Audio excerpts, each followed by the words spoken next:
Hello everyone, and welcome to the Watcher's Desk. If you are new here, please consider subscribing to the channel and giving this video a like. Today, we are going to be discussing the movie Five Nights at Freddy's from 2023. The flickering neon sign of Freddy Fazbear's Pizza casts long, unsettling shadows as Mike Schmidt, burdened by the memory of a traumatic past incident involving his sister Abby's disappearance years ago, desperately seeks stable employment. His primary motivation isn't just survival, it's the fight for custody of Abby, now living with his estranged Aunt Jane, who sees Mike as too unstable to care for the girl.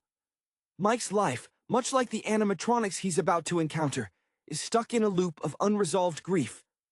He lands the night security job, a position that seems too good to be true, overseen by the somewhat indifferent and perpetually busy manager, Ms. Emily. As Mike begins his shifts, the atmosphere of the derelict family restaurant begins to press in on him. The large, dusty stage houses the main attractions: Freddy Fazbear, Bonnie, Chica, and Foxy, robotic relics of a bygone era of children's entertainment, now silent, imposing figures. Early on, Mike encounters Vanessa Shelley, a local police officer who seems overly concerned with the pizzeria's affairs, hinting at a deeper, perhaps unhealthy, connection to the place. It's Vanessa who first notices Mike's exhaustion and perhaps suspects the true nature of the job.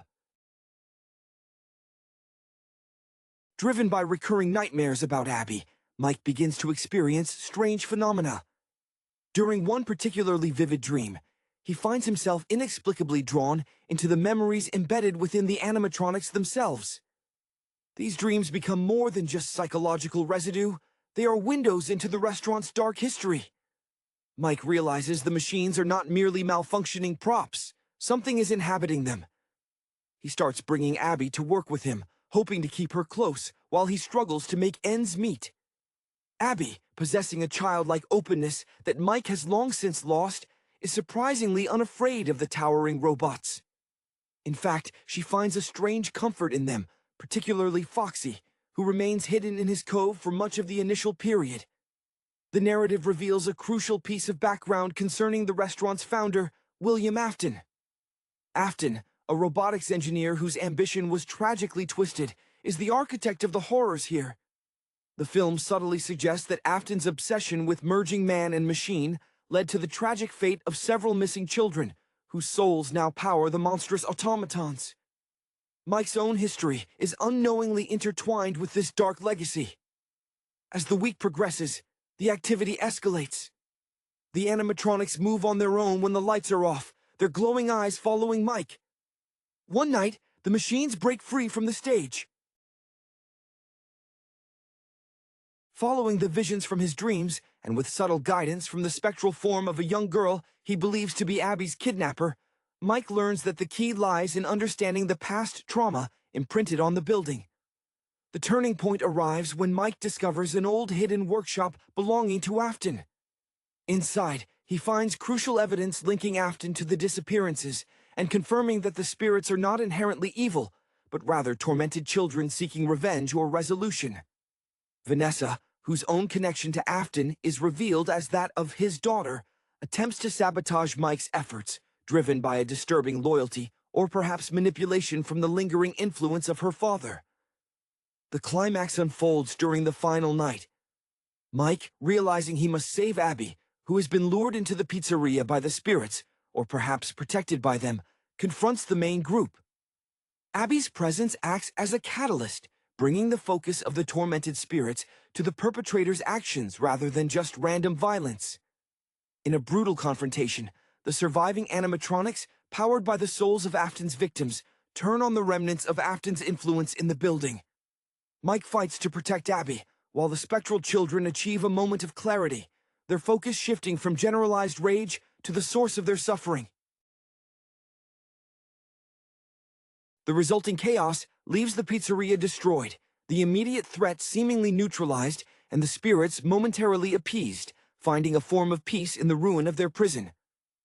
Mike and Abby escape, bruised but together, leaving the shattered shells of Freddy Fazbear's Pizza behind, carrying the weight of the secrets they unearthed into a future that, while uncertain, is finally shared. The weight Mike carried was palpable, a heavy cloak woven from guilt and the desperate need to prove himself worthy of his sister. His former life, hinted at through fleeting painful flashbacks, involved an ambition perhaps once focused on conventional success, now utterly eclipsed by his paternal fixation on Abby. He wasn't just applying for a job, he was auditioning for fatherhood, hoping this dead-end security gig would be the bridge back to stability. Ms. Emily, the manager, carried the air of someone who had seen too much of the faded glory days of pizza and plush, her professionalism barely concealing a deep weariness, suggesting she understood the building held more than dust bunnies. She viewed Mike as just another temporary fixture in a place meant for permanence, a disposable guard against whatever vandals might sneak in after hours. Vanessa, the cop, was a fascinating study in conflicting loyalties. Her interactions with Mike were charged with an almost conspiratorial tension. There was a sharpness in her eyes whenever she spoke of the building, a strange mixture of reverence and fear that hinted at a history with the place far deeper than neighborhood patrol warranted. She seemed to patrol the perimeter not to keep people out, but perhaps to monitor what was trying to get out. Abby, however, possessed an almost unsettling innocence. While Mike saw decaying metal and the threat of attack, Abby saw potential friends. Her willingness to touch the cold, stitched muzzle of Chica or the massive, silent form of Freddy suggested a subconscious connection, perhaps a resonance with the children trapped within. This was the core of the creeping horror. The machines recognized a vulnerability in the living that Mike desperately tried to shield. As Mike delved into the mechanical hearts of the band, the dreams grew sharper, moving beyond simple nightmares into what felt like immersive memory playback. He wasn't just dreaming, he was accessing the residual energy signature of terror. He understood then that Afton hadn't just built robots, he'd built vessels for eternal captivity. Afton, the visionary whose desire for innovation curdled into monstrous proprietary ownership over life itself, had created a legacy of pain. The shift from suspicion to active investigation accelerated when Mike realized his own trauma. The incident that separated him from Abby might be linked tangentially to the pizzeria's original disaster. The ghostly girl in his visions became his reluctant guide, a spectral echo nudging him toward the truth hidden beneath layers of sealant and forgotten floorboards. Finding Afton's secret workshop was like stepping into the preserved brainstem of the whole operation. It was here, surrounded by schematics and half-finished, terrifying prototypes, that Mike truly grasped the depth of the evil. The evidence wasn't just circumstantial, it was a roadmap of calculated cruelty. Vanessa's true allegiance snapped into focus painfully. Her father's influence was an insidious toxin, compelling her toward maintaining the status quo of silence and secrecy. When she moved to intercept Mike, it wasn't out of civic duty, but out of a twisted inherited mission to protect the legacy, or perhaps the very entities that kept her father's memory alive in these metallic shells. The final confrontation wasn't simply a fight for survival. It became a desperate invocation of maternal instinct against mechanical horror. Abby's presence acted as a tuning fork, vibrating at the frequency of the lost children, pulling their spectral focus away from the random guard and onto the architect's remaining influence. Vanessa, and ultimately, the residual psychic stain of Afton himself within the machinery. The ensuing chaos was less a battle and more an exorcism enacted through brute force and collapsing infrastructure. When the metal skeletons finally slumped, their glowing eyes dimmed, it felt less like victory and more like a temporary, exhausted truce granted by spirits finally able to glimpse freedom in the destruction of their cage. Mike and Abby walked out of the wreckage, forever bound not just by blood, but by shared confrontation with the darkness that haunts the forgotten corners of childhood joy. Mike's initial foray into the security booth felt less like starting a new job and more like sealing himself into a psychological pressure cooker. The stale air, thick with the scent of old grease and neglect, seemed to cling to his clothes, a constant reminder of the low point he'd reached. His dedication to Abby manifested as a near-obsessive need to check the cameras, not just for intruders, but as a desperate attempt to control variables in a life that felt overwhelmingly uncontrollable since the accident that took his parents and fractured his family unit. He looked at the schematics of the building, not as blueprints for security, but as a complex maze he needed to solve to retrieve his sister's future. Vanessa, in her uniform, often appeared outside the dusty windows at odd hours, her presence unnerving. She possessed the hard-bitten gaze of someone who knew the city's ugly secrets. Yet her preoccupation with Freddy Fazbear's suggested a specific, intimate knowledge of this particular grime. One could sense that her connection to the police force was secondary. Her primary posting, whether wittingly or not, was here, guarding the silence. Her warnings to Mike were always couched in bureaucratic concern, but beneath the surface lay a fierce territorial instinct. She was protecting something within those walls. Abby's interactions with the animatronics were heartbreakingly pure. She didn't perceive the monstrous scale. She saw oversized toys abandoned after closing time. When she sat near Foxy's dark curtain, softly humming a nursery rhyme, the stillness radiating from that cove was heavier than the silence elsewhere. It suggested a quiet acknowledgement, a nascent understanding between two beings who had both been pushed to the periphery of normal life, the lost child and the forgotten machine. The dreams, triggered by the environmental atmosphere, became Mike's real work. They weren't passive viewing. He felt the static electricity of the moment the children were taken, the metallic scrape of the spring Bonnie suit, William Afton's chillingly calm voice weaving lies. These visions confirmed that Afton, the charismatic innovator who once promised a future of technological wonder, had instead engineered eternal agonizing surveillance. Mike, an ordinary man forced into extraordinary circumstances, began to adopt the obsessive focus of an amateur detective fueled by caffeine and the spectral energy of the deceased. The discovery of Afton's underground laboratory, concealed beneath the defunct arcade section, was a moment of profound dread mixed with clarity. Wires hung like skeletal vines, and the prototypes, chillingly lifelike half-finished forms, spoke of Afton's final grotesque ambition: to transcend mortality through forced integration. Finding the logs, the final testimony of the victims, imprinted on corrupted data chips, solidified Mike's mission. It wasn't just about custody anymore. It was about stopping a cycle of abuse that transcended the grave. Vanessa's reveal as Afton's daughter was a slow-motion catastrophe. Her sudden shift from watchful observer to active obstructionist carried the unmistakable flavor of inherited psychological damage. She wasn't just defending a building, she was defending the mythology of her father, clinging to his twisted genius, even as it manifested as homicidal robotics.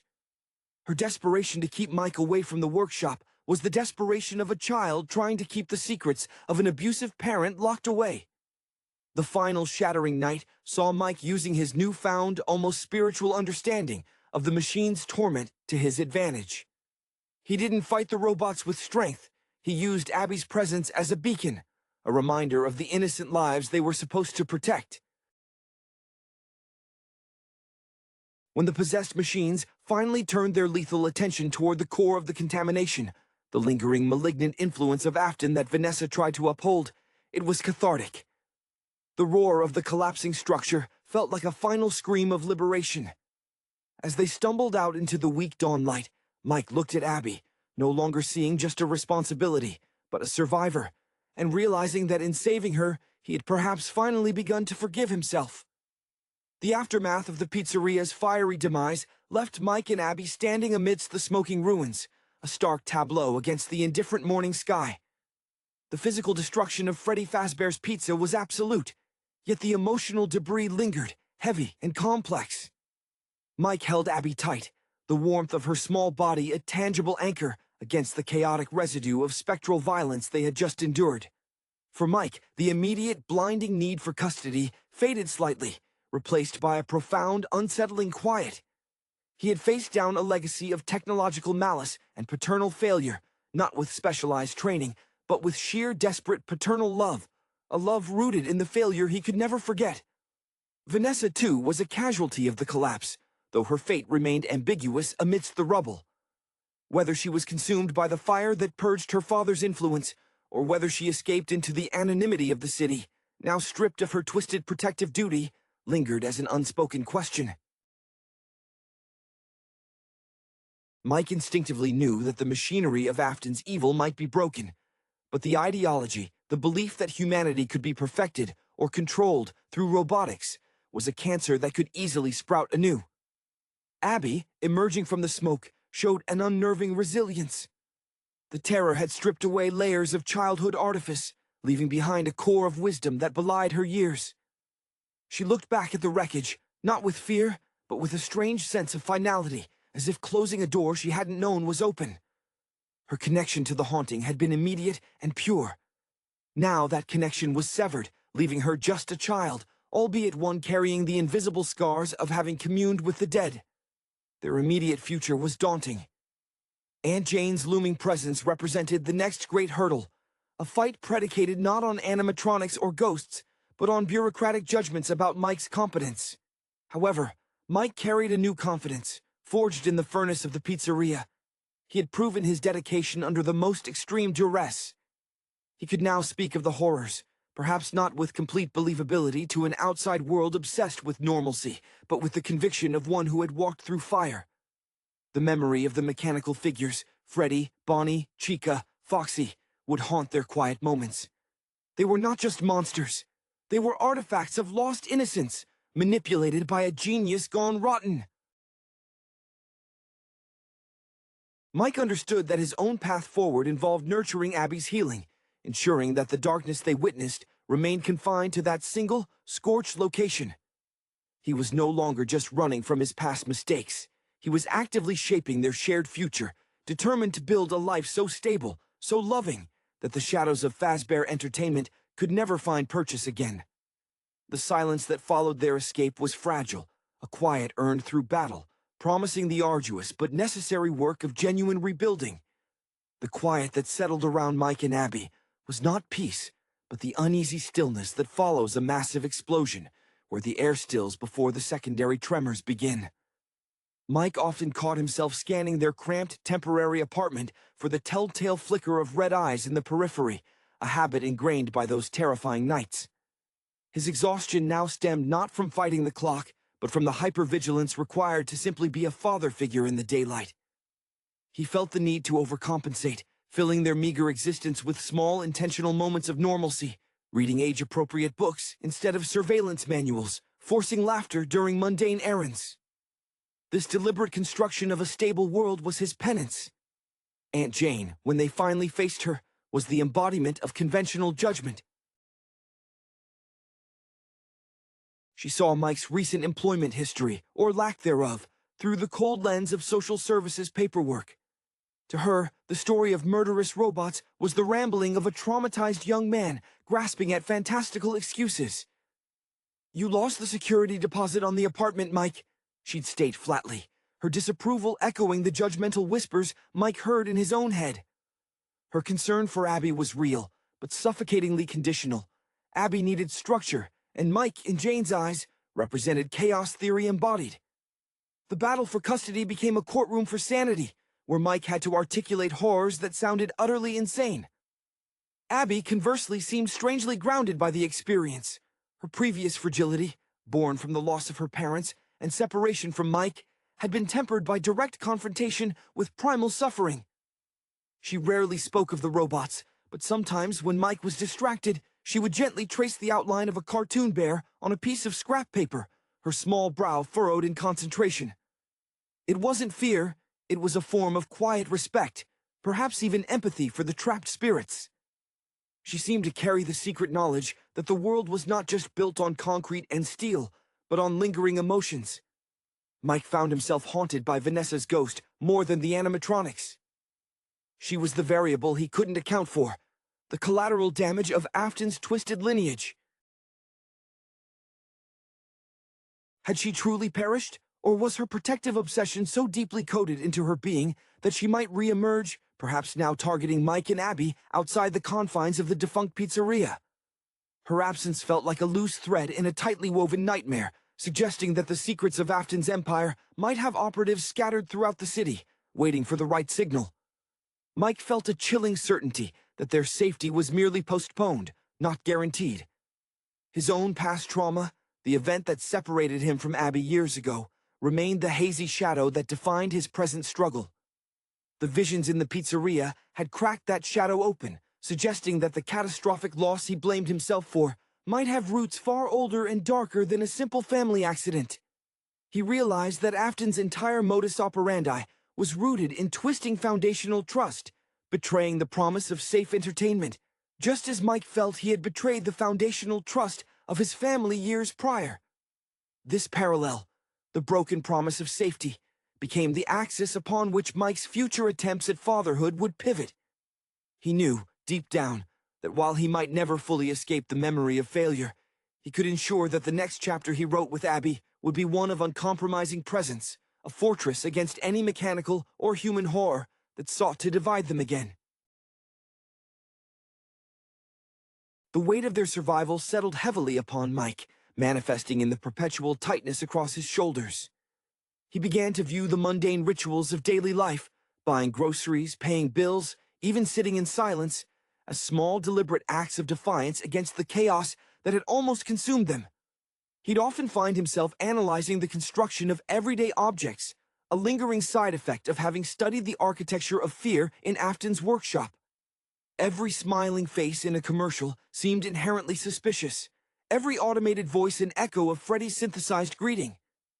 Abby's detachment, while outwardly making her seem more adaptable to the custody hearing, concerned Mike deeply. She had absorbed too much silence. During one visit to a public park, instead of chasing squirrels, she stood motionless by the edge of the manicured pond, her gaze fixed on the reflection of the clouds. Mike approached her slowly, fearful of startling her into another dissociative state. When he asked what she was thinking about, she responded with a quiet profundity that chilled him. "They're not yelling anymore, Mike, but they're still sad." This confirmed that the spectral inhabitants of the pizzeria hadn't simply vanished. Their essence, their sadness, had imprinted itself upon Abby's nascent consciousness. Aunt Jane's home, though outwardly respectable and orderly, felt sterile to them. It lacked the messy warmth Mike was desperate to create. Jane's lawyer presented Mike's guardianship bid as a high-risk proposition, using the financial instability and Mike's admitted difficulty holding down jobs as evidence. When Mike attempted to explain the supernatural element, the vengeful spirits, and the murderous robotic puppetry, the courtroom reacted with precisely the controlled pity he had feared. He had to fight his instinct to confess everything, realizing that the truth of Freddy Fazbear's Pizza was a key that unlocked only further institutional doubt about his fitness. His defense became a masterful, agonizing simplification. He was stable, he loved his sister, and the prior job was an aberration caused by extreme, external pressures. The lingering mystery of Vanessa became Mike's private obsession. He used his limited resources to discreetly search local news archives, not for confirmation of her death, but for any mention of her, a stray fingerprint at a crime scene. Anything to place her in the world outside the restaurant. He suspected that a daughter so deeply enmeshed in her father's dark vision wouldn't simply fade away. He envisioned her resurfacing, perhaps under a new identity, motivated by a fragmented desire to either complete her father's work or, conversely, driven by a desperate need to redeem herself by eliminating the last loose end, Mike and Abby. This potential threat forced Mike to remain constantly alert, turning their new, ostensibly safe life into a low-grade siege. He knew that Afton's greatest innovation wasn't the animatronics, but the psychological traps laid for those left behind. Mike began taking night classes online, basic accounting, practical mechanics, anything that demonstrated tangible, predictable skills to the court, skills that could earn him a reliable paycheck and silence Jane's lawyer. He was rebuilding his foundation, brick by painstaking brick, not just for custody, but to prove to the spectral remnants he'd encountered that humanity, when focused on protection rather than possession, could indeed triumph over programmed malice. The ghosts were gone, but their lesson remained. Vigilance was the price of peace, and he was determined to pay it for Abby. The pursuit of mundane respectability became Mike's new night shift. He traded the blinking security monitors for the glare of his cheap laptop screen, the glow of the low-resolution display mirroring the eerie luminescence of the animatronic's eyes in his memory. He studied diligently, driven by the knowledge that every passing grade was a tangible shield against Aunt Jane's scrutiny. This relentless self-improvement was less about career growth and more about constructing an impenetrable fortress around Abby's perceived vulnerability. Abby, meanwhile, exhibited a startling shift in her relationship with the physical world. She began to meticulously draw the inside of the pizzeria, not the attacks, but the layout, the precise position of the stage, the dusty carpet patterns, the slightly warped height of Foxy's Cove. These detailed architectural sketches were unsettlingly accurate, suggesting that even after the fire, the blueprints of that painful confinement were etched into her subconscious. Mike would watch her, tracing the lines of Bonnie's silhouette on the paper, and realize that while the machines were quiet, the environment had permanently altered his sister's perception of safety. The custody hearing was a study in performative stability. Mike, dressed in an ill-fitting suit borrowed from a friend, spoke in measured tones, carefully omitting any mention of possessed robotics or vengeful spirits. He focused instead on his newfound employment prospects, a steady, if unglamorous, job assembling components in a warehouse, and his commitment to therapy. He knew he was playing a role, a stark contrast to the raw, desperate man who had faced down Freddy Fazbear. He was demonstrating control, the one thing Aunt Jane accused him of lacking. The most poignant moment came when he spoke, not of the past trauma that separated them, but of the future he intended to build. A quiet, predictable life, devoid of shadows. Despite his caution, the world outside the wreckage occasionally offered agonizing reminders. A news report, buried deep in the digital clutter, caught Mike's attention. A mention of an unsolved arson case connected to a defunct entertainment franchise. There was no mention of casualties, only property damage, suggesting that the official narrative had neatly tucked the horror away. Crucially, the report mentioned that one individual, a former employee listed as Vanessa Shelley, remained unaccounted for. The ambiguity was worse than confirmation of death. Mike felt a cold dread. The administrative tidiness of the cover-up implied that someone powerful, perhaps even the lingering financial or legal apparatus connected to William Afton's initial enterprises, had ensured the silence remained unbroken. Mike's fear was that Afton's reach extended beyond the physical building. If Vanessa was alive and unaccounted for, she might be gathering resources, or perhaps she was operating under a new guise, monitoring the family that had disrupted her father's final resting place. He started securing their small apartment, installing better locks, teaching Abby basic safety protocols that echoed the surveillance routines he'd learned, albeit without the spectral guidance. He was teaching her how to spot the subtle signs of disruption in the ordinary, a grim inheritance from his time as a night guard. Their survival depended not on fighting monsters in the dark anymore, but on discerning danger in the blinding light of day, a far more challenging psychological maneuver. The shift in Mike's focus from active defense to painstaking reconstruction was arduous. He found himself obsessed with certifications and background checks, viewing every piece of paperwork as a necessary charm against Aunt Jane's ingrained skepticism. He tried to emulate the kind of unwavering stability that Afton, in his twisted way, had once promised with his polished, gleaming creations. Mike's ambition, once crushed under the weight of personal tragedy, was now channeled into the rigid structure of self-improvement courses, a silent pledge to Abby that their future would be built on verifiable fact, not desperate fantasy. Abby's drawings, those unsettlingly precise maps of the defunct restaurant, began to change. The sterile lines softened. She started adding splashes of unnatural color to the sketched-in animatronics. Not the vibrant colors of a child's crayon box, but muted purples and sickly greens that seemed to emanate from the paper itself. She wasn't drawing the robots as threatening entities. She was illustrating the residue of the emotional chaos they had contained. One day, she showed Mike a drawing of Freddy, the bare figure not with glowing eyes, but with a single delicate tear track etched into the metallic cheek. This small act of anthropomorphism spoke volumes. Abby was processing the sorrow of the trapped souls, taking on the role of their quiet observer, a task Mike felt was both touching and profoundly worrying. The court proceedings dragged on, a sterile examination of Mike's life stripped bare of context. When the defense lawyer pressed him on his motivations for taking the night job, Mike felt the familiar tightening in his chest. He couldn't articulate the spectral pull, the undeniable knowledge that he had to be there. Instead, he spoke of desperation, of rent, simplifying his profound spiritual confrontation into mundane fiscal irresponsibility. It was a necessary lie, a performance of mediocrity to prove his fitness for normalcy. He watched Jane, who sat rigid and composed, and understood that she genuinely believed she was saving Abby from instability, tragically blind to the greater unseen instability Mike had navigated successfully.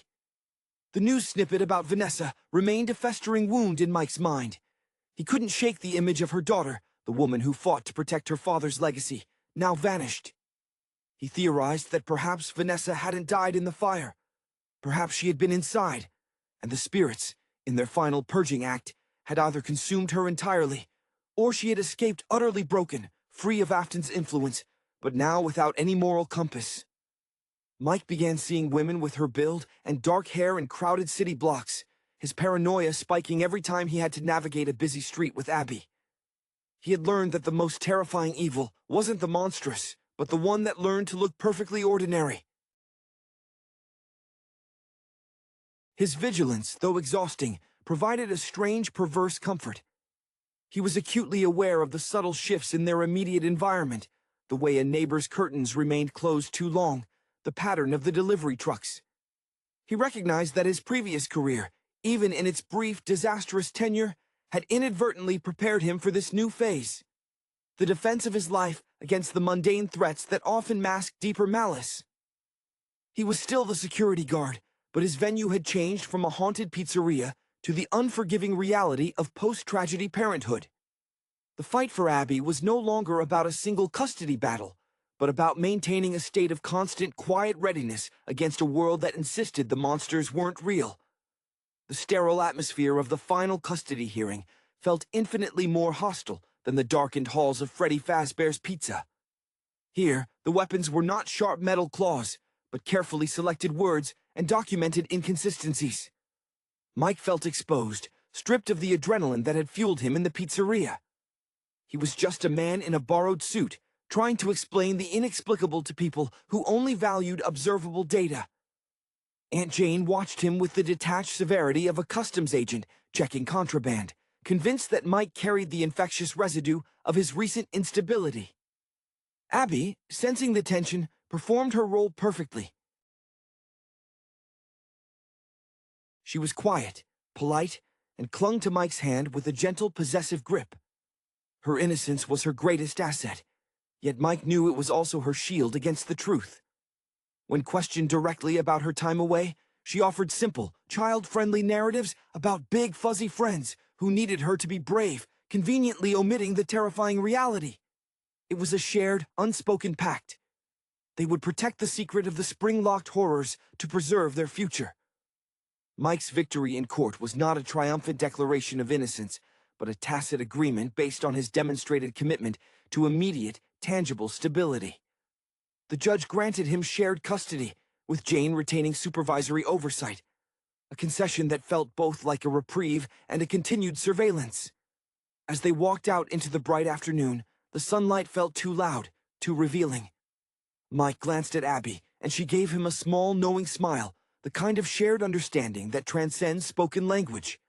They had survived the hauntings, only to enter the bureaucratic afterlife. The warehouse job, assembling electronics, became a monotonous meditation.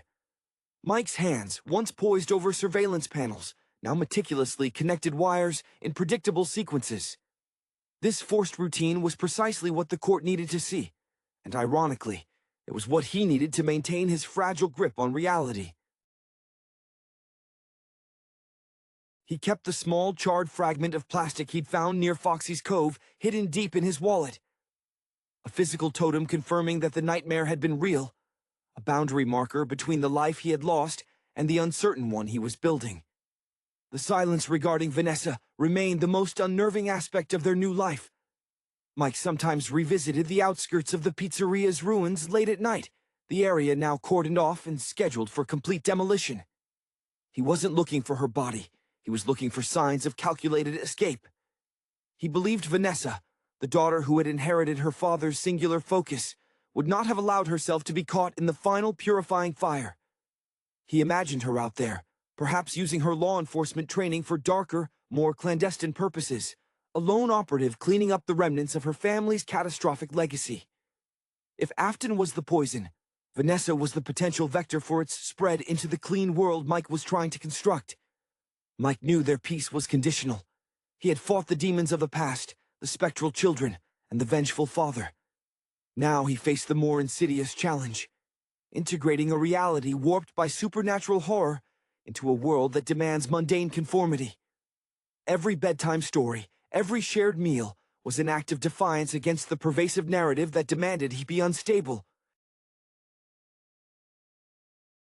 He held Abby close, breathing in the scent of her clean hair, realizing that their victory wasn't in defeating the animatronics, but in choosing to live fully, openly, in the light, despite everything they knew lurked in the shadows. The shared custody agreement felt like a precarious truce signed with the establishment. Mike, ever the cautious guard, treated every exchange with Aunt Jane like a hostile handover, scrutinizing Abby's return for any subtle behavioral shifts that might indicate Jane had been filling her head with doubts about Mike's sanity. He found himself overanalyzing his own behavior in Abby's presence, terrified that a moment of stress, a sudden noise, a frustrating bill, would cause him to revert to the frantic, sleep-deprived figure who haunted the pizzeria cameras. His success in the warehouse was based on repetition and isolation, a perfect environment for a man trying to forget the chaos of direct confrontation, but it offered little in the way of genuine connection or growth. Abby's artistry, while maturing, remained tethered to the pizzeria's iconography. She had moved beyond drawing the structures. Now, her focus was on the absence. Her latest crayon efforts depicted vast, empty spaces, a stage bathed in sterile white light, the Foxy Cove dark and undisturbed by shadows. Yet, embedded subtly in these expanses were tiny, perfectly rendered metallic screws, almost invisible unless examined closely. Mike recognized them, components from the animatronics, small pieces of the hardware that had held the trapped souls captive. Abby was archiving the destruction, ensuring that the physical memory of the event remained a tangible part of their shared history, a quiet refusal to allow the world to declare it all a hallucination. The knowledge of Vanessa's potential survival fueled a low-grade paranoia that permeated their everyday existence. Mike started checking the license plates of unfamiliar cars parked near their apartment. He developed an almost supernatural ability to sense when he was being watched, an instinct honed by robotic stares, now redirected toward human threats. He imagined Vanessa as a creature of the shadows, someone who understood the mechanics of covering tracks perhaps even better than the departed William Afton.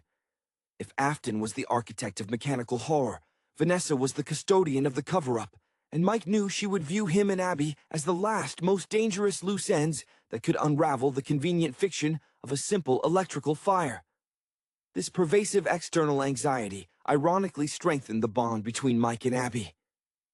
They communicated in a shorthand built on shared trauma.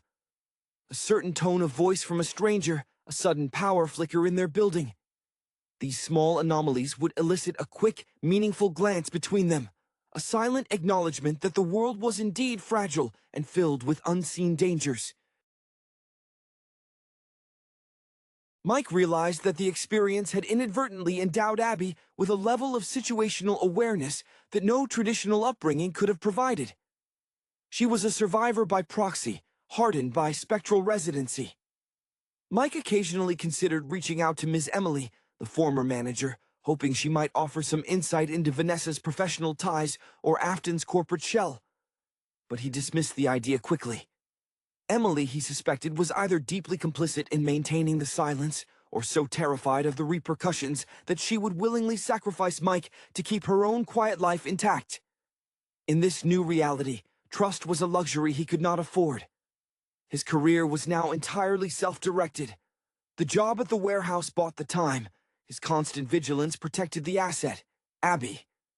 He understood that their life together would always be a fortress built on the ashes of Freddy Fazbear's Pizza, perpetually expecting the next siege, whether from the law or from the surviving shadows of the Afton dynasty. The fragile truce Mike had brokered with the court system required constant, exhausting maintenance. His performance at the warehouse was immaculate. He was the model employee, the drone of predictability. He deliberately chose tasks that required focus on minute details, soldering tiny circuits, calibrating sensors, anything that kept his hands busy and his mind from spiraling back to the metallic stench of the pizzeria. This mechanical labor was a deliberate counterpoint to the chaos he had witnessed. If Afton built things to kill, Mike would build things to sustain life, however prosaic. He saw his foreman not as a boss, but as a temporary adjudicator, granting him temporary reprieve in his larger fight for peace. Abby's artistic evolution became Mike's most profound psychological reading. The drawings of empty stages evolved again. Now they depicted silhouettes of children, featureless, genderless figures, standing just outside the frame of the drawing, watching the empty stage. They were no longer trapped inside the mechanics, nor were they actively mourning. They were observers, perhaps protectors, having shifted their spectral energy outward. Mike interpreted this as a sign of spiritual advancement, the souls finally capable of existing outside the physical prison, though their melancholy remained palpable in the smudged gray tones Abby favored.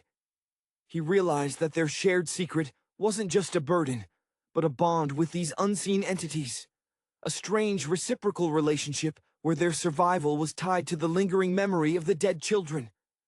The shadow of Vanessa continued to stretch long across their new, quiet life. Mike began a new, more subtle investigation, utilizing his warehouse access to discreetly monitor shipping manifests and corporate filings related to the defunct Fazbear Entertainment Holdings.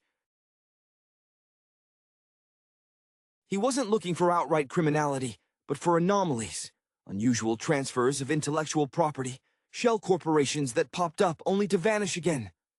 He theorized that Vanessa, lacking her father's direct control over the robotics, might be pursuing the idea of Afton, the intellectual, manipulative core, perhaps seeking to control the narrative or salvage Afton's corrupted technological research. She was the human successor to the machine's malice, leveraging her understanding of systemic cover-ups. During one particularly difficult week, where Jane contested a weekend visit, Mike felt the old panic resurfacing. He found himself pacing the perimeter of their small rented yard, his senses hyper-alert, mistaking the rumble of a passing garbage truck for the heavy tread of a massive animatronic. He caught himself mid-pace, realizing he was performing security sweeps in a suburban setting.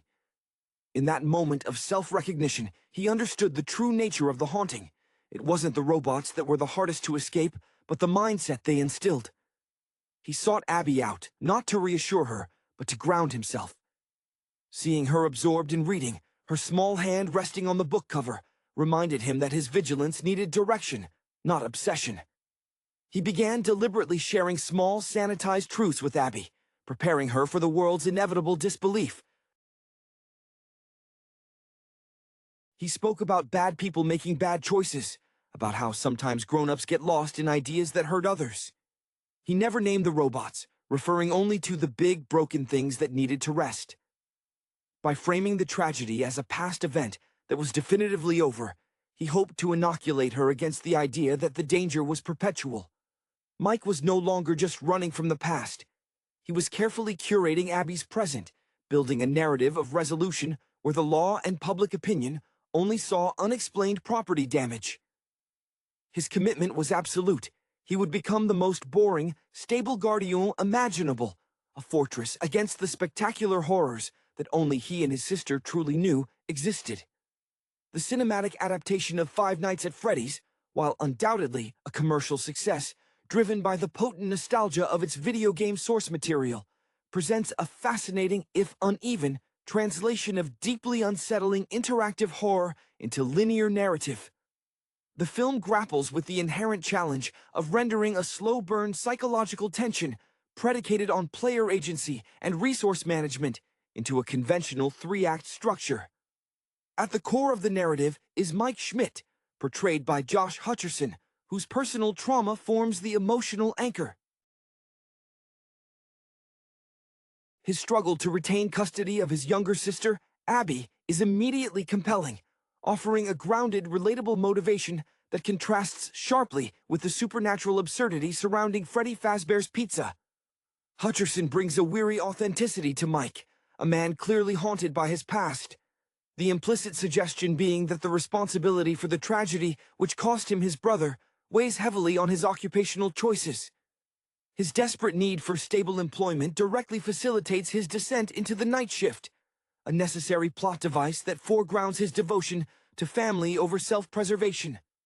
This focus on familial obligation subtly mirrors themes common in classic Gothic horror, where domestic space is invaded by ancient, malevolent forces. The film wisely dedicates significant screen time to establishing the atmosphere of the abandoned pizzeria. It successfully captures the grime, the faded glory, and the specific kind of melancholy that characterizes abandoned childhood entertainment venues.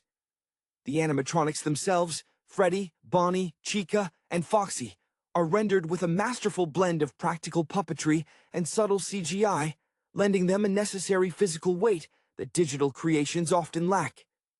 This commitment to tangible menace is perhaps the film's strongest aesthetic choice, honoring the tactile discomfort of the original games where the threat felt physically present.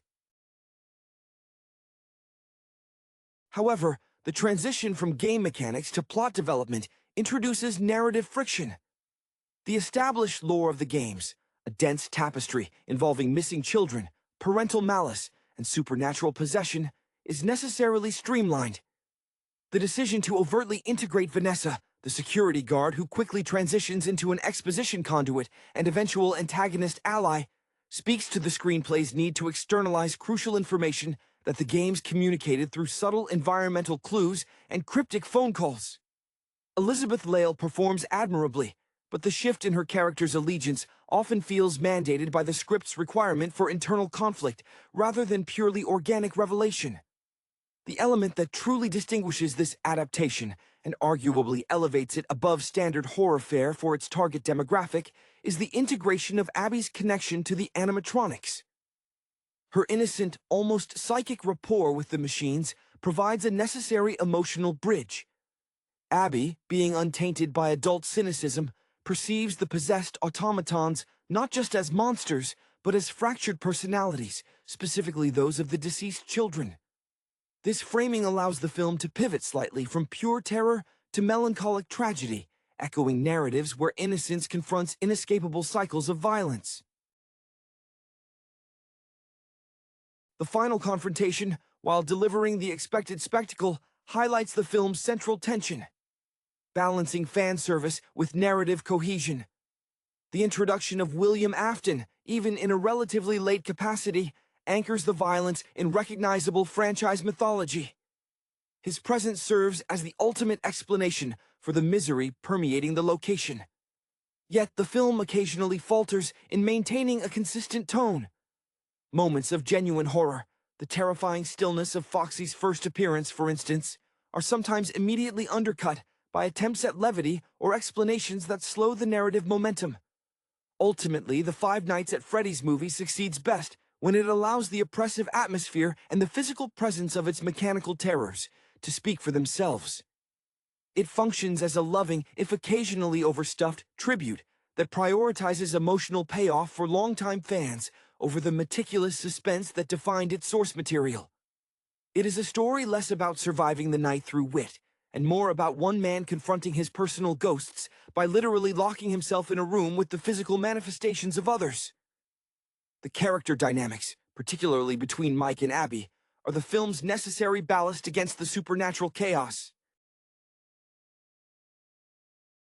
Mike's arc is defined by avoidance. He is actively running from the trauma associated with his brother's death, a history that has left him emotionally stunted and prone to self-sabotage, evidenced by his reluctance to trust anyone, including the well-meaning Vanessa. This protective shell he builds around himself is essential, as it makes his eventual, albeit reluctant, embrace of the protector role for Abby all the more resonant. Hutcherson plays this internal conflict well, his exhaustion translating into a guarded vulnerability that makes his eventual, desperate fight to save his sister feel earned rather than simply required by the plot. Abby, on the other hand, is the film's emotional lodestar. Her youth allows her a form of non-judgmental acceptance that is crucial for unlocking the story's deeper layer of sadness. Her quiet interactions with the animatronics, sharing drawings, offering comfort, reveal the possessed children beneath the terrifying shells. This choice by the filmmakers avoids reducing the antagonists to mere jump-scare fodder. They are framed instead as trapped souls seeking connection, a perspective that elevates the emotional stakes beyond simple survival horror. When Abby interacts with the golden, sickly sweet presence of Freddy, there is a palpable sense of shared loneliness, a brief moment where the monstrous facade cracks to reveal profound childhood loss. The visual language surrounding the pizzeria itself deserves further examination. It is not just dark, it is stale. The lighting design intentionally mutes the color palette, emphasizing sickly yellows and deep, suffocating shadows. This environmental storytelling is a direct nod to the claustrophobic atmosphere of the game's security cameras, where the world shrinks down to the illuminated square of the monitor screen. Director Emma Tammy manages to replicate this feeling of constrained visibility, using the camera work to focus intensely on small details. A flicker of an eye in the dark, a slow mechanical movement off-camera, forcing the audience to actively scan the frame, mimicking the very act of surveillance the player performs in the game. The supporting performance from Matthew Lillard as William Afton, though appearing late, injects a necessary dose of malicious intelligence into the proceedings. Afton represents the rot at the heart of the Fazbear enterprise, the architect of the tragedy. Lillard embodies a chillingly casual malevolence, making Afton's presence feel less like a sudden twist and more like the slow, inevitable seepage of poison into the narrative bloodstream. His connection to Vanessa, his daughter, adds a layer of disturbing family dysfunction that mirrors Mike's own broken family unit, suggesting that the cycle of harm, whether supernatural or purely human, is pervasive. Where the film occasionally loses its footing is in its attempts to tie up every loose end for the wider audience, sometimes explaining moments that would have been more terrifying, left ambiguous. The horror derived from the unknown, the source of the hauntings, the limits of the animatronic's awareness, is partially diluted by the narrative's need for definitive answers regarding the missing children. However, the success lies in its ability to use the source material not just as a roadmap for scares, but as a framework for exploring themes of parental failure, sibling bonds under extreme duress, and the burden of inherited trauma. It's a film that wears its love for the original lore on its sleeve, providing fan service not just through visual Easter eggs, but by attempting to give emotional weight to the suffering souls trapped within those heavy, decaying metal shells. The deliberate choice to make Mike a security guard struggling with night shifts echoes the very core gameplay loop of the source material, where vigilance becomes a form of penance. His previous career failures, hinted at through his desperation to hold on to this low-paying, high-risk job, suggest a pattern of instability stemming from unresolved grief. This mirrors the industry around animatronic entertainment itself, a business built on manufactured joy that invariably hides exploitation or disaster. Mike isn't just fighting off possessed robots. He's battling the consequences of his past failings, symbolized by the looming presence of Freddy and the gang demanding his attention, just as his own unresolved trauma demands his. Abby's characterization as an empathic conduit is crucial for bridging the gap between horror and heart. Her drawings, filled with surprisingly detailed renderings of the animatronics smiling benignly, serve as visual shorthand for the film's central argument that the horror originates from pain, not inherent evil. Her youthful resilience stands in stark contrast to Mike's cynicism. When she slips away to interact with them, it is an act of profound, if naive, bravery. She is seeking connection where others see only threat, a dynamic that pushes the narrative away from the simple run-and-hide model of survival horror and toward a tragic form of reconciliation. The film's production design consistently reinforces this sense of decay, masking memory. The pizza parlor is saturated with the saccharine, unsettling nostalgia of the early 1980s, brightly colored plastic juxtaposed with deep shadows and the persistent smell of old grease, which the cinematography effectively conveys through its moody graininess. Even the mundane details like the sticky, unused arcade tokens littering the floor contribute to the feeling that this place is a mausoleum built for children's parties. This environment acts as a pressure cooker, amplifying the tension inherent in any closed-space thriller. Vanessa's role becomes particularly fascinating through the lens of familial betrayal. As the daughter of William Afton, her dedication to maintaining the facade of the failing pizzeria, or perhaps to monitoring her father's legacy, suggests a complex Stockholm syndrome born of deep-seated obligation. Her initial skepticism toward Mike is rooted in protecting the secrets of her kin, making her eventual shift in allegiance a critical pivot point. Lyle portrays this internal battle effectively, exhibiting moments where her professional demeanor cracks, revealing the vulnerability of someone deeply entangled in a monstrous secret. Her eventual turn to aid Mike solidifies the film's thematic insistence that breaking cycles of abuse, even those perpetuated by supernatural forces, requires communal effort and confronting familial darkness. The film smartly uses the animatronic's specific behavioral patterns as character beats. Bonnie's often melancholic posture, Chica's aggressive, food-focused nature, translating into mindless destruction, and Foxy's rapid, almost frantic bursts of movement all suggest distinct, albeit fragmented, personalities underneath the possession. This careful staging ensures that when the inevitable violence occurs, it carries the weight of tragedy. These are not simply machines malfunctioning, they are children forced into perpetual violent roles by a vengeful adult. The final sequences, while perhaps leaning too heavily on physical spectacle, achieve their emotional resonance precisely because the audience has been slowly conditioned, through Abby's interactions, to see the sorrow in their glowing eyes. The thematic exploration of inherited trauma finds its clearest articulation not just in Mike's reluctance to be a guardian, but in the very structure of the Fazbear legacy itself. William Afton's actions are the primal wound, poisoning every subsequent generation and environment connected to him, whether through his daughter Vanessa or the tortured spirits of the children. The film posits that escaping this cycle requires an almost supernatural level of effort, symbolized by Mike having to physically confront the monstrous manifestations of Afton's cruelty, rather than simply running away from the memory of his own brother's death.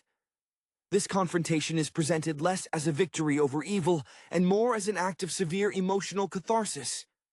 Mike's desperation to protect Abby acts as a mirror, forcing him to finally be the stable presence he failed to be for his younger brother, thereby completing a subconscious spiritual loop.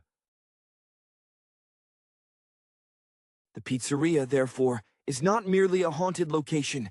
It is a physical manifestation of unresolved guilt that must be purged through protective action. Furthermore, the film skillfully employs the visual language of urban legend coming to life.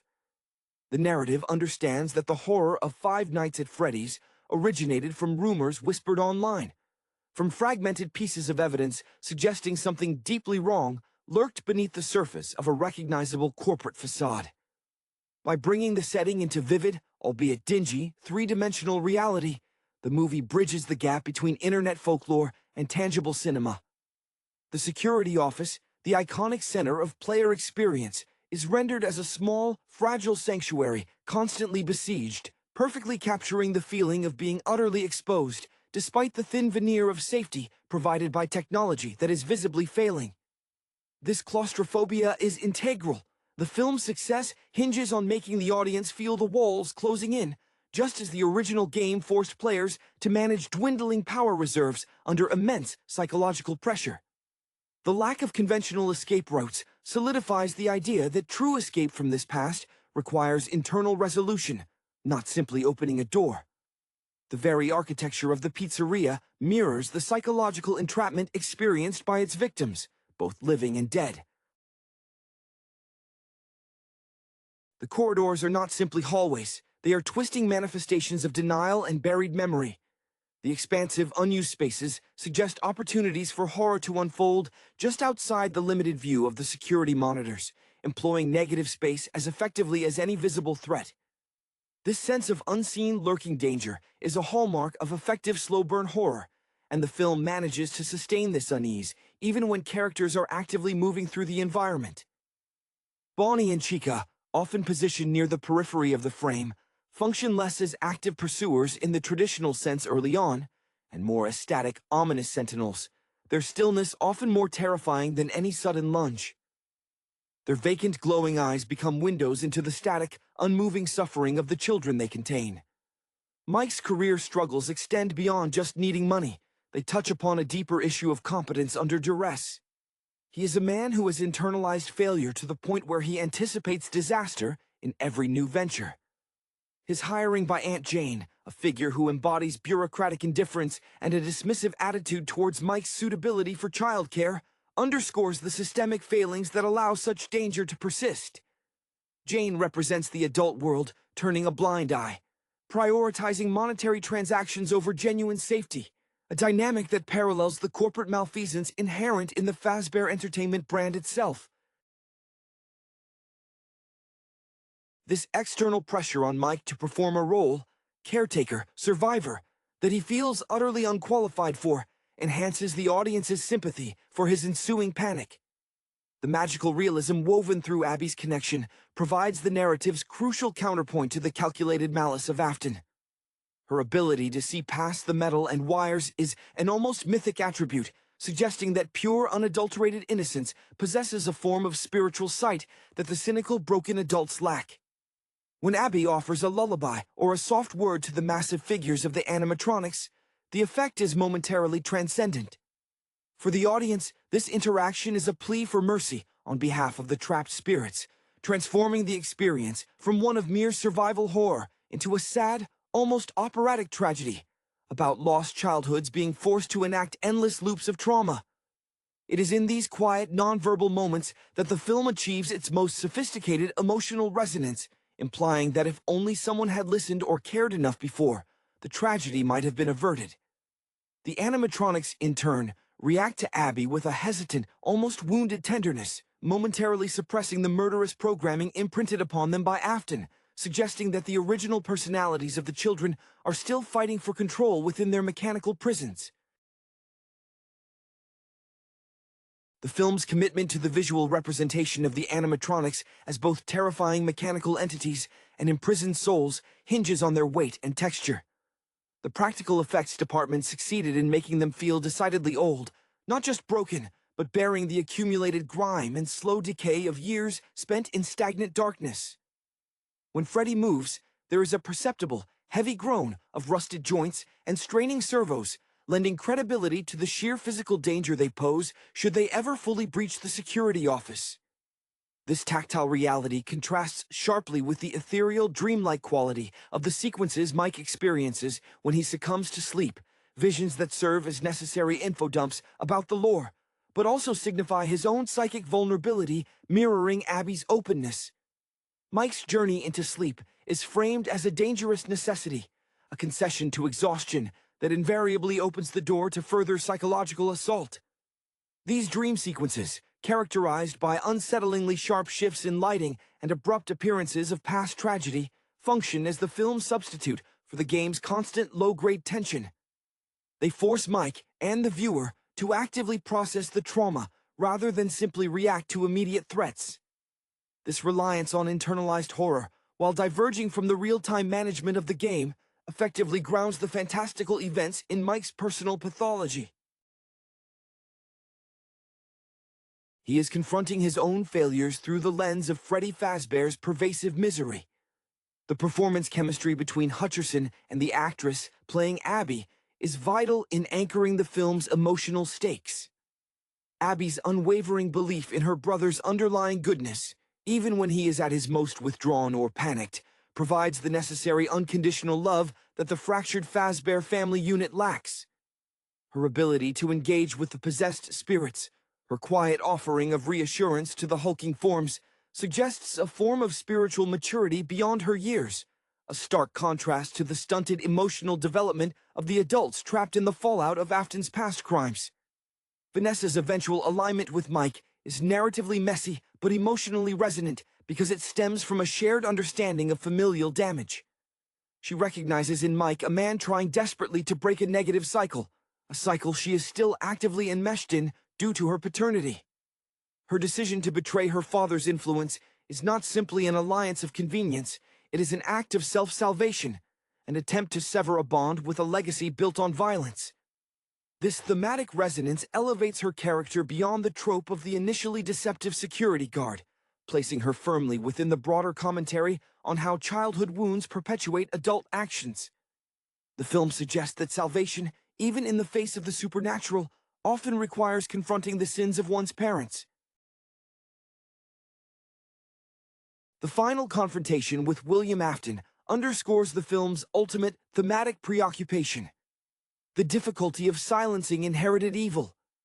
Afton, revealed not merely as a ghost, but as a man driven by a perverse, calculated narcissism, represents the final, tangible form of the rot that infected the pizzeria decades prior. Lillard plays this revelation with a detached satisfaction, suggesting that for Afton, the cycle of murder is an artistic pursuit, a dark legacy he actively cultivates. His presence forces Mike's hand, demanding an active, physical intervention that transcends mere fear management. Mike, who has spent the entire film trying to suppress his own past trauma through avoidance and desperate protection, must finally become the agent of decisive, destructive action, not just for Abby, but symbolically for the spirits of the children whose pain he has borne witness to. The resolution of the animatronic threat, achieved through the collective intervention aided by Abby's compassionate influence, suggests a narrative preference for catharsis over pure survival. The machines are not vanquished through superior technology or clever traps, but through an emotional breakthrough that momentarily destabilizes Afton's control over the possessed metal bodies. This framing solidifies the idea that the true battle within Five Nights at Freddy's is spiritual, not tactical. The film ultimately champions empathy, Abby's unjaded acceptance, as the only force capable of disrupting a decades-old pattern of malevolence orchestrated by a calculating sociopath.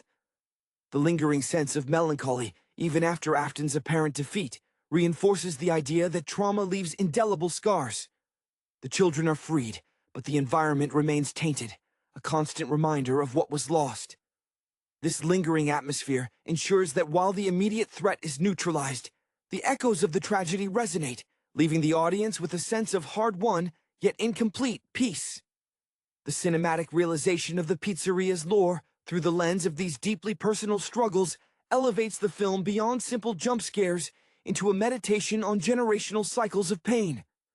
The film consistently frames Mike's struggle not just as a fight for his sister's life, but as a necessary step in breaking the pattern of failure established by his own past, his inability to protect his brother, leading directly to his current, fraught guardianship of Abby. This deep-seated sense of inadequacy is what makes his eventual fierce defense of Abby so poignant. He is attempting to rewrite a traumatic ending through present action.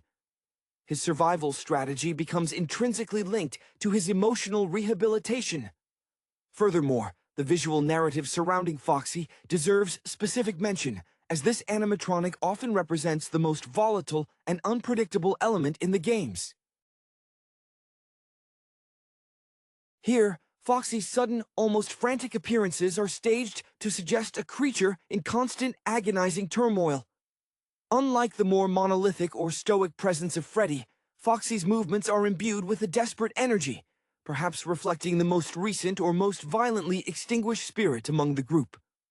When he bursts from his cove, the camera work follows his speed precisely, emphasizing a loss of mechanical control that feels less like programming and more like sheer panicked energy trying to escape its casing.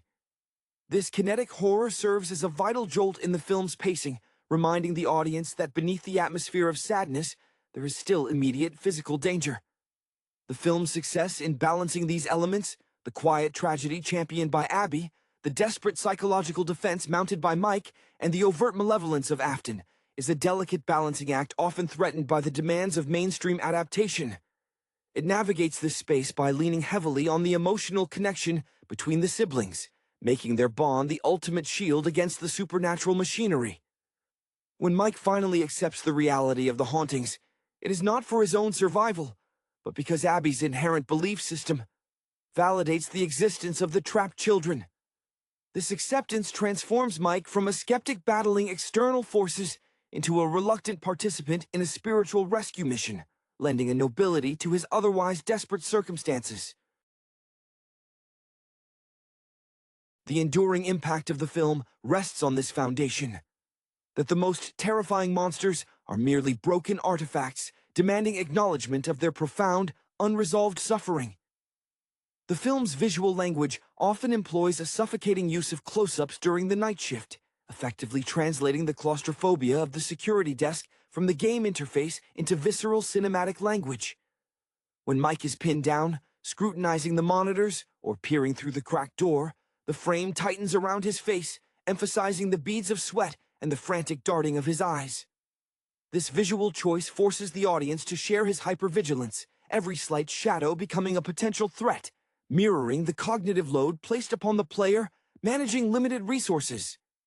The lighting design within the pizzeria utilizes practical flickering fluorescent bulbs that cast harsh, unreliable illumination, ensuring that areas momentarily revealed are plunged back into impenetrable darkness just as the eye tries to process what it saw.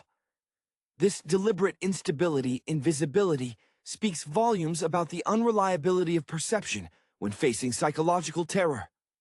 The relationship between the animatronics and Abby further refines the film's commentary on innocence lost. Abby treats them not as antagonists, but as damaged confidants.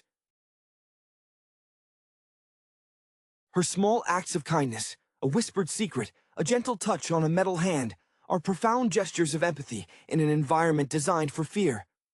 This is where the film subtly diverges from pure survival horror. It suggests that connection, however unconventional, can offer a temporary balm to spiritual wounds.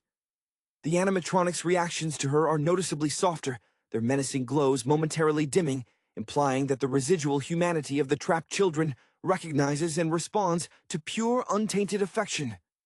This dynamic turns the expected pursuit into a series of tragic encounters, where the characters are forced to interact with the physical results of terrible violence. Mike's descent into the job is also marked by a distinct professional melancholy that Hutcherson conveys well. Before the supernatural elements fully take over, his exhaustion seems rooted in the mundane failures of a life derailed, the inability to hold a steady job, the strain of his custody battle. This groundwork makes his eventual terror feel less like a reaction to spooky puppets and more like the culmination of his worst fears, that he is utterly incapable of protecting the only person who matters to him. His attempts to use logical security measures, locking doors, checking cameras, are futile against spectral forces, highlighting the theme that inherited trauma cannot be solved with conventional adult solutions. It requires the intuitive, almost magical understanding that Abby possesses. Vanessa's character arc, while accelerated by the need for narrative momentum, functions as a crucial exploration of inherited complicity. Her father, William Afton, built a dynasty on exploitation, and Vanessa is left navigating the wreckage. Her initial adherence to the rules of the pizzeria and her hesitancy to fully trust Mike stems from a deeply ingrained need for order and the protection of secrets. When she finally breaks ranks, it is a desperate attempt to reclaim agency from her paternal legacy. This mirrors the central conflict of the children within the suits, the need to break free from the role forced upon them by Afton. Her eventual fight alongside Mike solidifies the film's message that healing requires confronting the architects of pain, regardless of familial ties. The film expertly weaponizes the concept of nostalgia against the audience, using the familiar iconography of childhood birthday parties, bright primary colors, gaudy plastic decor, and the mechanical repetitive music as a deceptive facade for deep-seated corruption. This juxtaposition is the film's most effective atmospheric tool. The sequences where Mike attempts to clean or repair elements of the pizzeria often reveal layers of hidden decay. Sticky residue clinging to surfaces, faded murals depicting unnatural smiles, and the pervasive scent of mildew suggested visually by the murky color grading. This environment acts as a physical manifestation of suppressed memory. The brighter the memory tried to be, the darker the underlying horror it conceals. Mike's professional background, hinted at as involving some form of security or possibly counseling, makes his paralysis during the initial encounters deeply frustrating for him. a frustration the audience mirrors. He is trained to assess and manage threats systematically, yet the illogical, seemingly sentient nature of the animatronics defies his learned protocols. This intellectual defeat is central to his character arc. He begins by believing he can manage the situation, turn off the power, check the cameras, lock the doors, but he is constantly forced to realize that the threat operates outside the parameters of standard security work. His competence is a crumbling edifice against the supernatural siege. Abby's role as the empathic bridge is often handled with the delicate touch required for such a potentially saccharine element. Her dialogue with the animatronics is sparse but weighty. She doesn't attempt to reason with them in an adult way. Rather, she offers simple validation to the suffering child she perceives within. When she speaks to Chica, for instance, it feels less like talking to a monster and more like comforting a lost, angry friend. This is critical because it provides the narrative with its moral imperative. Mike fights to survive, but Abby fights to save something intangible, the remnants of the children's spirits. This elevates her from a mere plot device to the spiritual core of the film's resolution. The brief, terrifying glimpses of William Afton within the dream sequences and during the climax serve to remind the audience that the true puppet master operates on a plane entirely separate from the possessed robots. Afton's motivations, rooted in a grotesque desire to manipulate life and death, inject a chilling intellectual dimension to the physical threats. He is not driven by rage or simple vengeance, but by a disturbing scientific and philosophical curiosity regarding immortality and control. His presence transforms the film from a haunted house story into a cautionary tale about unchecked, destructive genius cloaked in corporate respectability. The final struggle is thus portrayed as Mike protecting his living sister from the physical consequences of Afton's experiments while simultaneously aiding the spiritual liberation of the children Afton trapped decades ago. The thematic convergence of familial obligation and supernatural consequence reaches its peak in the film's concluding moments, where Mike's actions are entirely driven by the primal need to shield Abby from the physical manifestation of Afton's enduring evil. Mike's character, having been defined by the trauma of failing to protect his brother, finally finds redemption not in forgetting the past, but in successfully defending his present charge. This transformation is essential. It retroactively justifies his desperate embrace of the night shift. The security job, initially a means to an end, custody, becomes the crucible in which his self-worth is forged anew. He moves from being a passive victim of circumstance to an active participant in reversing the cycle of loss that has plagued his life. The animation department deserves credit for the subtle characterization of the main animatronics when interacting with Abby.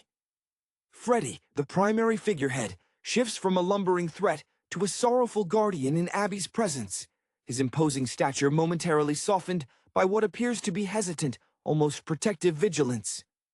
This visual dichotomy, the frightening machine reacting tenderly to the innocent child, is the film's most successful execution of its core thesis. That beneath the horror lies profound human wreckage. Foxy, in contrast, maintains a more frantic, less controllable energy, suggesting that some spirits are more deeply fragmented or resist integration more fiercely than others, perhaps hinting at differing degrees of suffering or innocence among the trapped souls. Vanessa's narrative trajectory, though compressed, serves as a necessary proxy for the audience's own need for accountability within the Fazbear universe. Her awakening from a state of denial or inherited loyalty is catalyzed by seeing Mike fight for Abby, a genuine, untainted sibling bond that she herself was denied by her father's toxicity. Her decision to actively sabotage Afton is an admission of guilt by association, and a dramatic reclamation of her own life from his monstrous shadow.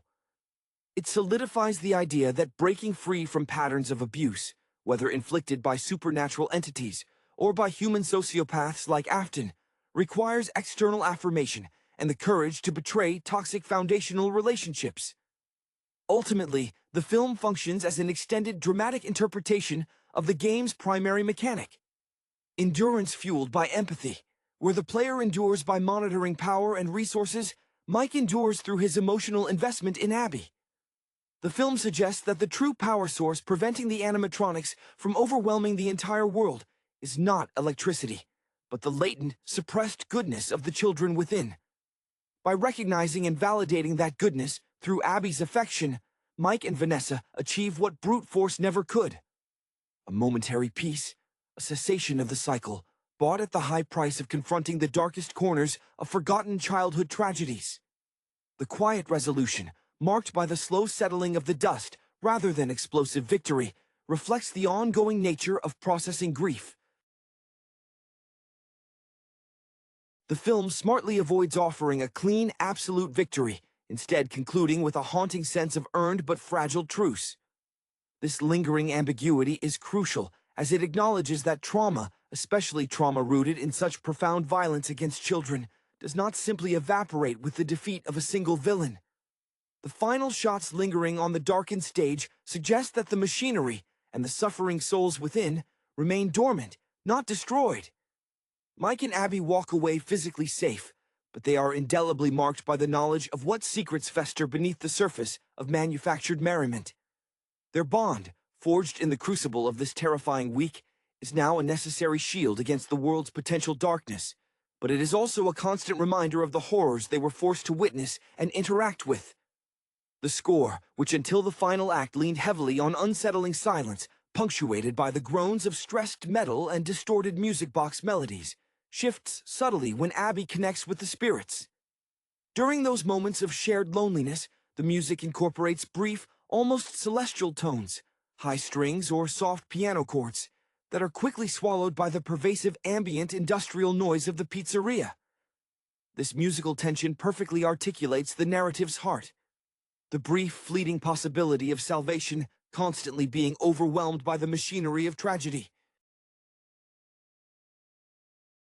It's a sound design choice that mirrors the visual language, where any warm light is immediately consumed by deep, suffocating shadow. Moreover, the film subtly comments on the nature of media consumption and its relationship to horror. The original games thrived on players piecing together fragmented audio logs and cryptic environmental clues, a form of self-inflicted psychological exposure. The film translates this by having Mike actively fight against the temptation to simply look away from the monitors, symbolizing the audience's own desire to stop watching the nightmare unfold. When he succumbs to exhaustion and misses a crucial movement, it's not just a lapse in security. It's a commentary on the very nature of engaging with horror narratives. Sometimes the sheer weight of the terror forces a momentary blackout. Vanessa's fate is perhaps the most complexly tragic. She walks away from her father's immediate threat, but the burden of his legacy, the secrets she kept, the infrastructure she maintained, remains. Her final expression is one of weary understanding rather than triumph. She has chosen a side, but she is not absolved. She must now live with the knowledge of what her family wrought, a burden Mike and Abby, as outsiders who were forced into the fray, might eventually process more cleanly. Her future is one of necessary, painful atonement, juxtaposed against Mike and Abby's chance at rebuilding a functional, albeit scarred, family unit. The film thus ends not with a satisfying click of the door locking for good, but with the unsettling realization that the ghosts of the past are never truly gone. They merely wait for the lights to dim once more. The overarching sense of cosmic abandonment permeates the film's atmosphere, suggesting that the forces of order, law enforcement, social services, and even familial responsibility have utterly failed this corner of the world, leaving the protection of the vulnerable to Mike, a man barely keeping himself afloat. This societal negligence provides the necessary vacuum for the supernatural horror to thrive. The fact that Aunt Jane treats the job as a mere transaction, easily passing responsibility on to Mike despite his evident instability, reinforces the systemic critique. Fazbear Entertainment is allowed to exist because the adults in charge prioritize profit or convenience over the tangible safety of children. Mike's internal monologue, rarely voiced but heavily implied through his taut physicality, revolves around the constant, exhausting calculation of risk versus reward. He weighs the negligible paycheck against the very real possibility of catastrophic failure, a Sisyphean struggle that mirrors the original gameplay's power management. Every time he glances at the dwindling power meter, he isn't just seeing a countdown to mechanical attack. He's seeing a countdown to losing Abby, echoing the moment he failed his brother. This self-flagellating vigilance makes him simultaneously an unreliable narrator due to his emotional fog, and the most compelling protagonist because his heroism is entirely rooted in atonement rather than inherent bravery. Abby's drawings, beyond symbolizing the pain beneath the veneer, become crucial objects in the narrative's magical realism. When she gifts a drawing to Foxy, perhaps a depiction of a sunny playground, a place Foxy's spirit can no longer access, the effect on the animatronic is one of palpable, agonizing longing. The metal shell visibly hesitates, a flicker of pure, unadulterated grief momentarily overriding the programmed violence. These moments are orchestrated with extreme care, using soft focus and muted colors for Abby's scenes, intentionally differentiating her reality from the harsh, grainy reality of Mike's fearful perspective.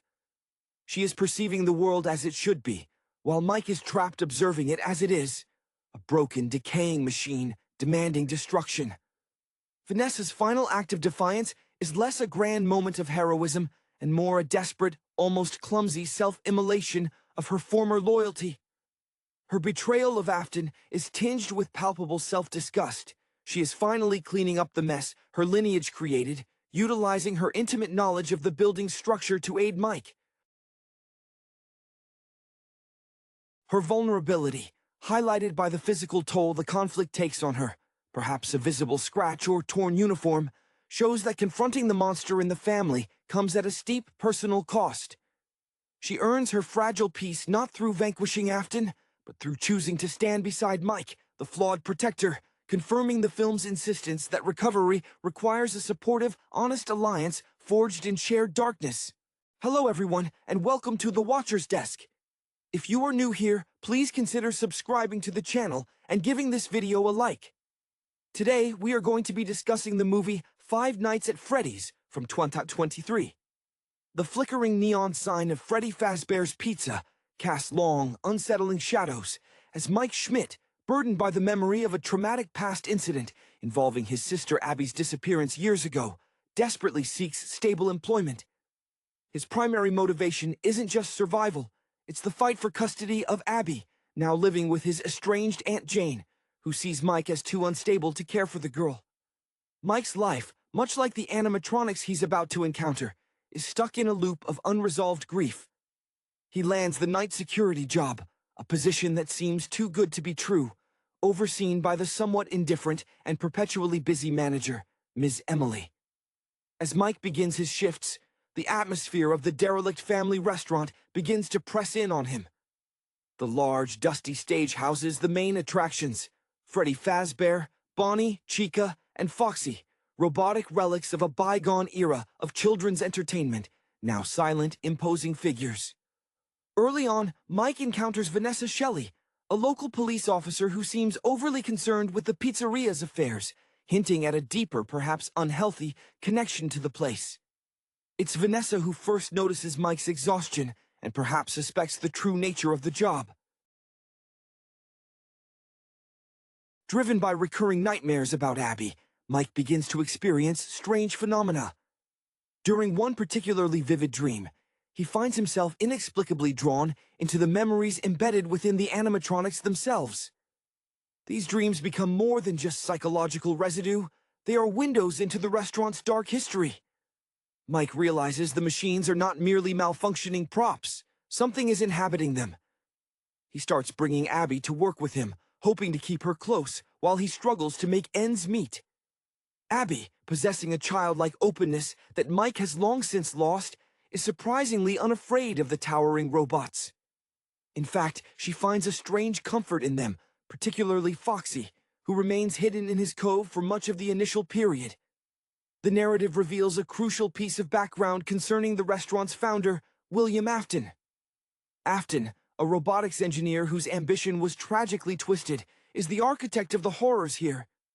The film subtly suggests that Afton's obsession with merging man and machine led to the tragic fate of several missing children, whose souls now power the monstrous automatons. Mike's own history is unknowingly intertwined with this dark legacy. As the week progresses, the activity escalates. The animatronics move on their own when the lights are off, their glowing eyes following Mike. One night, the machines break free from the stage. Following the visions from his dreams, and with subtle guidance from the spectral form of a young girl he believes to be Abby's kidnapper, Mike learns that the key lies in understanding the past trauma imprinted on the building. The turning point arrives when Mike discovers an old hidden workshop belonging to Afton.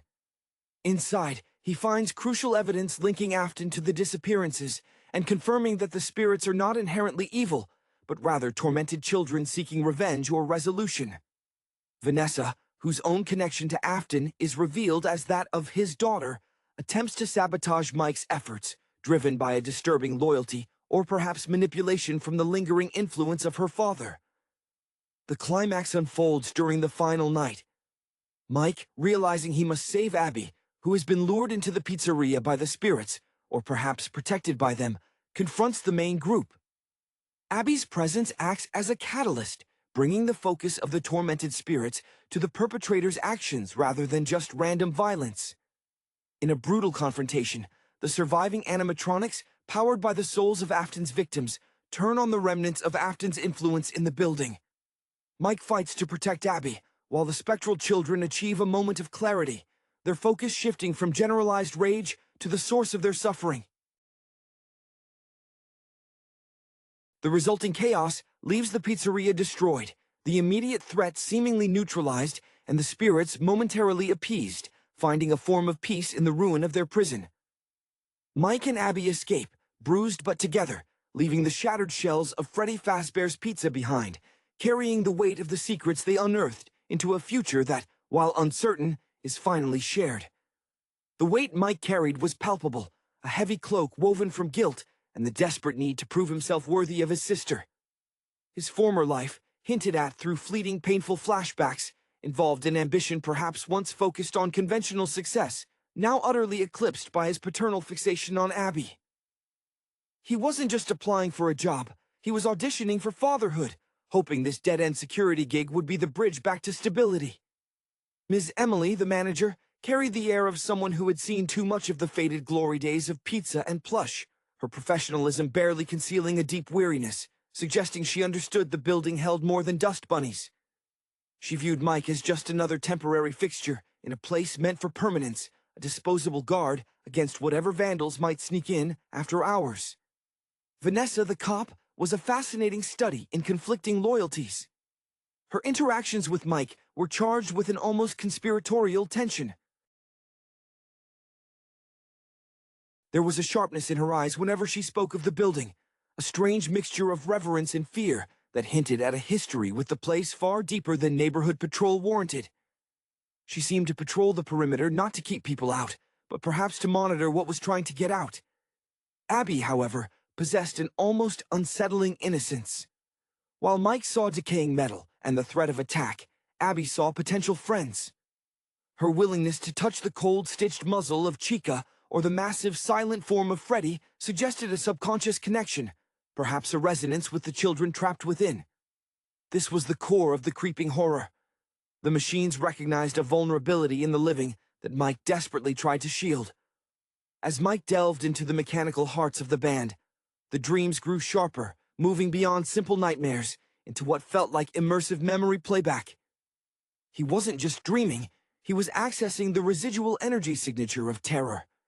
He understood then that Afton hadn't just built robots, he'd built vessels for eternal captivity. Afton, the visionary whose desire for innovation curdled into monstrous proprietary ownership over life itself, had created a legacy of pain. The shift from suspicion to active investigation accelerated when Mike realized his own trauma, the incident that separated him from Abby, might be linked tangentially to the pizzeria's original disaster. The ghostly girl in his visions became his reluctant guide, a spectral echo nudging him toward the truth hidden beneath layers of sealant and forgotten floorboards. Finding Afton's secret workshop was like stepping into the preserved brainstem of the whole operation. It was here, surrounded by schematics and half-finished, terrifying prototypes, that Mike truly grasped the depth of the evil. The evidence wasn't just circumstantial, it was a roadmap of calculated cruelty. Vanessa's true allegiance snapped into focus painfully. Her father's influence was an insidious toxin, compelling her toward maintaining the status quo of silence and secrecy.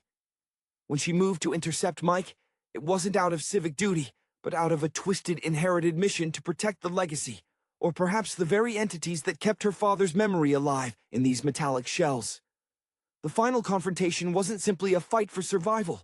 It became a desperate invocation of maternal instinct against mechanical horror. Abby's presence acted as a tuning fork, vibrating at the frequency of the lost children, pulling their spectral focus away from the random guard and onto the architect's remaining influence. Vanessa, and ultimately, the residual psychic stain of Afton himself within the machinery. The ensuing chaos was less a battle and more an exorcism enacted through brute force and collapsing infrastructure. When the metal skeletons finally slumped, their glowing eyes dimmed, it felt less like victory and more like a temporary, exhausted truce granted by spirits finally able to glimpse freedom in the destruction of their cage. Mike and Abby walked out of the wreckage, forever bound not just by blood, but by shared confrontation with the darkness that haunts the forgotten corners of childhood joy. Mike's initial foray into the security booth felt less like starting a new job and more like sealing himself into a psychological pressure cooker. The stale air, thick with the scent of old grease and neglect, seemed to cling to his clothes, a constant reminder of the low point he'd reached. His dedication to Abby manifested as a near-obsessive need to check the cameras, not just for intruders, but as a desperate attempt to control variables in a life that felt overwhelmingly uncontrollable since the accident that took his parents and fractured his family unit. He looked at the schematics of the building, not as blueprints for security, but as a complex maze he needed to solve to retrieve his sister's future. Vanessa, in her uniform, often appeared outside the dusty windows at odd hours, her presence